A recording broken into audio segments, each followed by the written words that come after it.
Puno na ba ang iyong Google account? Isa ka rin ba sa nagtatanong kung paano ito magkaroon ng space? Kapag puno na ang ating Google account, ay hindi na tayo makaka-receive ng email at hindi na rin tayo makapag-backup ng photos at videos. Lahat tayo kapag may Google account ay may free tayo na 15 gig storage. Napansin mo rin ba na kahit mag-delete ka ng email ay hindi pa rin nagkakaroon ng space? Kasi doon sa email, ang mali-delete mo lang ay maliliit na files. So saan ba dapat mag-delete ng files para magkaroon ng space? Ang sagot ko ay dapat sa Google Drive. Kasi doon nakasave yung mga malalaking files katulad ng photos at videos. Kung gusto mong malaman kung paano mag-delete ng photos at videos sa Google Drive, panoorin mo ang video na to. Pero bago ang lahat, kung gusto mo itong video, ay huwag mo kalimutang i-follow para updated ka sa mga bago kong video. Una, punta tayo ng Google Drive. Ayan, saan ba natin makikita yung Google Drive? So, punta ka ng iyong home screen at pumunta ka ng menu ng iyong cellphone. Then, makikita mo dito yung Google folder at i-open nyo lang.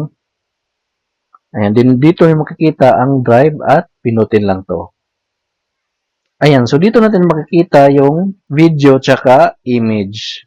So, paano nga ba natin i-delete? So, ang gagawin lang natin ay open lang natin. So, halimbawa, itong video na to, ang title ay mahirap mag-isip ng content. Open lang natin. Ayan. Then, dito sa may upper right side, yung may tatlong tuldok, pinutin lang to. Then, scroll up. Then, pinutin lang tong remove. Ayan. Move to bin. Will be deleted forever after 30 days. Then, pinutin lang tong okay. Ayan. So, deleted na yung video. So, ngayon naman yung photos yung delete natin. So, halimbawa itong image na underscore 2305. Open ko lang. So, ganun lang gagawin natin dito sa may upper right side. Yung may tantong tuldok, pinutin lang to. Then, scroll up. Pinutin lang tong remove. Ayan. Then, pinutin lang tong okay. Ayan. So, wala na yung photo. So, ganun lang kadali.